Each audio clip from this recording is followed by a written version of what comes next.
मंडळी, मी पल्लवी शेला स्वागत करत आहे तुमचं माझ्या YouTube चॅनलमध्ये।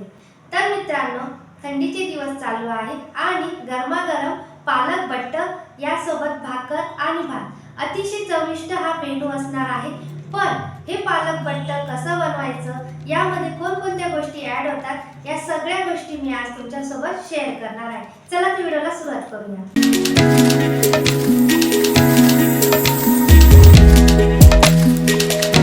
साहित्य बघून घेऊया। एक जुडी पालक घेतलेली आहे। पालक स्वच्छ धुवून घ्यायचा आहे आणि चिरून घ्यायचा आहे। बारीक चिरलेला आहे पालक। त्यानंतर हिरव्या वाटणामध्ये 7 ते 8 हिरव्या मिरच्या, एक आल्याचा तुकडा आणि एक गड्डा लसणाचा, भरपूर अशी कोथिंबीर। तर मित्रांनो, हिरवं वाटण मी थोडंसं जास्त प्रमाणात करणार आहे, त्यामुळे मी प्रमाण जास्त घेतलेलं आहे। अशा पद्धतीने साहित्य इथे कंप्लीट झालेलं आहे। मिक्सरच्या भांड्यामध्ये आपण हिरवी मिरची, लसूण, कोथिंबीर ॲड करून घेणार आहे आणि व्यवस्थित पद्धतीने आता ओबडधोबड आपल्याला थोडंसं जाडसर इथे मिक्सरला भांडं लावून घ्यायचं आहे। तर अशा पद्धतीने आपण आता मिक्सरला हे वाटण करून घेऊया। तर तुम्ही बघू शकता, एकदम जाडसर आपल्याला ही पेस्ट हवी आहे। खूप जास्त फाईनही नाही आणि खूप जास्त जाडही नाही, मध्यम स्वरूपाची ठेवायची आहे। आता येथे मी अर्धी वाटी शेंगदाणे घेतलेले आहे। तर हे शेंगदाणे आपल्याला मिक्सरच्या भांड्यामध्ये ॲड करायचे आहेत। त्यानंतर यामध्ये अर्धा चमचा मी जिरं घातलेलं आहे आणि 1 चमचा भरून मी यामध्ये पाणी घातलेलं आहे। आता हे मिक्सरला वाटण आपल्याला लावून घ्यायचं आहे। तर येथे शेंगदाणे आपण अजिबात भाजलेले नाही आहे, ओबडधोबड आपल्याला मिक्सरला हे वाटण लावून घ्यायचं आहे। थोडंसं फाईन असं जाडसर ठेवायचं आहे, जेणेकरून बट्ट हे चविष्ट लागतं। अशा पद्धतीने आपलं फाईन अशी पेस्ट केलेली आहे। कढईमध्ये आपण 3 पळी तेल घालणार आहे। मित्रांनो, येथे तेलाचं थोडं प्रमाण जास्त ॲड करायचं आहे।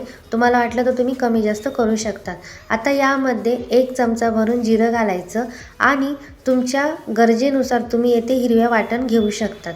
तर मी येथे 2 चमचे हिरवं वाटण घेतलेलं आहे आणि व्यवस्थित पद्धतीने मिक्स करून घ्यायचं आहे। आता या वाटणाला आपल्याला तेल सुटेपर्यंत छान असं परतून घ्यायचं आहे। तर इथे आपलं हिरवं वाटण छान असं परतलं गेलेलं आहे आणि तेलही सुटलं गेलेलं आहे। आता यामध्ये पालक ॲड करून घेऊया। तर येथे पालक आपण बारीक चिरून घेतलेला आहे आणि स्वच्छ 2 पाण्याने धुतलेला आहे। अशा पद्धतीने आता हा व्यवस्थित असा मिक्स करून घ्यायचा आहे। आता इथे पालकाला छान असं पाणी सुटलेलं आहे, ते छान असं सोक होऊ द्यायचं आहे। त्यासाठी आपण झाकण ॲड करून घ्यायचं आहे। 2 ते 3 मिनटं आपल्याला अशाच पद्धतीने ठेवायचं आहे। तुम्ही बघू शकता, व्यवस्थित पद्धतीने आता पालकाला तेल सुटलेलं आहे आणि पाणी रिलीज झालेलं आहे। अशा पद्धतीने आपल्याला या गोष्टी करून घ्यायच्या आहे।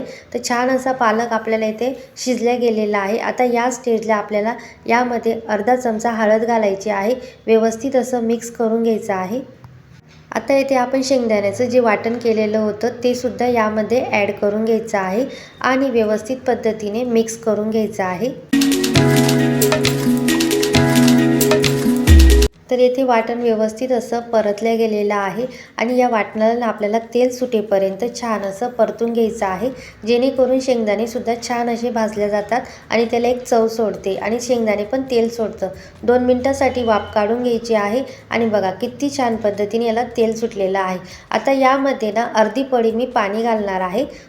पाणी घातल्यानंतर व्यवस्थित असं मिक्स करायचं आहे आणि आता आपल्याला आणखी 2 मिनिटांसाठी छान असं हे वाफवून घ्यायचं आहे, जेणेकरून पाणी घातल्यानंतर याला एक व्यवस्थित असं तेल सुटतं आणि याची चव आहे ना या पद्धतीने रिलीज होते। एक म्हणजे पाण्याने आणि दुसरी म्हणजे नॅचरल आपण जे पालकाचं ते तेल सुटलेलं होतं आणि दुसरी गोष्ट म्हणजे की यामध्ये शेंगदाण्याने एक तेल सोडतं आणि तेल आणि पाणी असं रिलीज झाल्यानंतर ही चव छान लागते। तर मित्रांनो, आता 2 मिनिटांसाठी झाकण ॲड करूया आणि यामध्ये 1 चमचा भरून ज्वारीचं पीठ घालायचं आहे। तुमच्याकडे जे अवेलेबल असेल तुम्ही यामध्ये घालू शकतात किंवा दाण्याचं पीठसुद्धा घालू शकतात, पण ज्वारीच्या पिठाने ना चव छान लागते आणि घट्टपणा येतो। आता यामध्ये चवीपुरतं मीठ ॲड करूया आणि व्यवस्थित पद्धतीने मिक्स करून घ्यायचं आहे। तर येथे ना आपल्याला तेल सुटेपर्यंत छान असं परतून घ्यायचं आहे। पाणी ॲड केल्यानंतर व्यवस्थित परतून घ्यायचं आणि 2 मिनटासाठी झाकण ॲड करायचं। आता 2 मिनटं झालेले आहे आणि बघा किती छान पद्धतीने याला तेल रिलीज झालेलं आहे। अशा पद्धतीने ना मित्रांनो या 2 ते 3 प्रोसेस असतात, जेणेकरून पाणी ॲड केल्यानंतर सुद्धा या जे आपलं बट्ट आहे त्याला छान असं ना तेल सुटतं।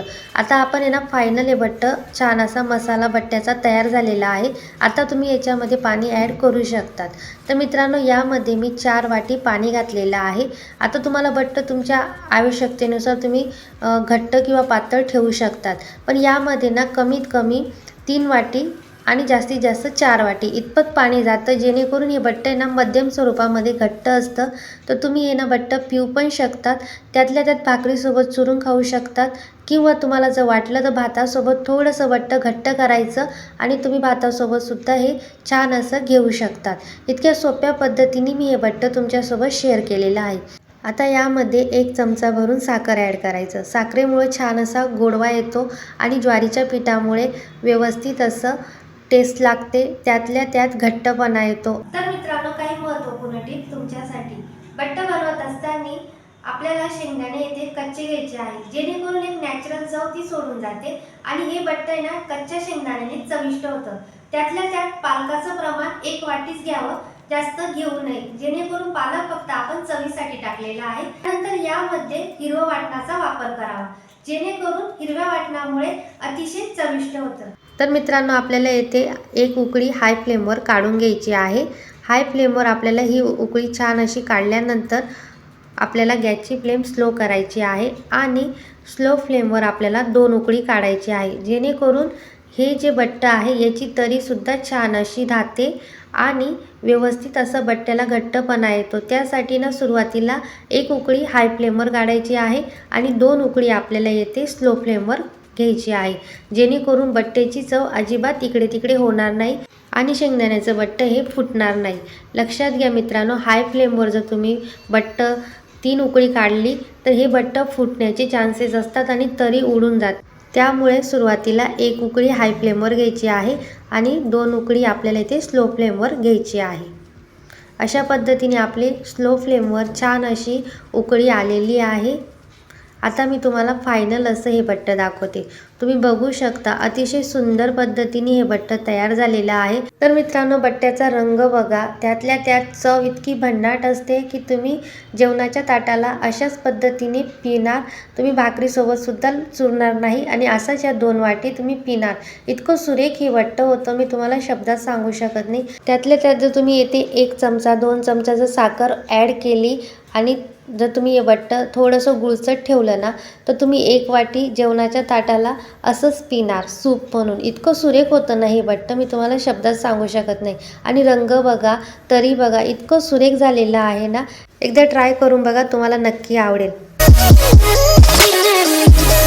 तर मित्रांनो तुम्हाला हे पालक बट्ट कसं वाटलं मला नक्की कमेंटमध्ये सांगा। व्हिडिओ थोडा जरी आवडला असेल तर लाईक करा, शेअर करा, कमेंट करा। चॅनलवरती जर नवीन असाल तर सबस्क्राईब करायला विसरू नका। भेटूया एका नवीन व्हिडिओमध्ये, तोपर्यंत मस्त राहा, स्वस्त राहा आणि खात राहा। धन्यवाद। रामकृष्ण हरी।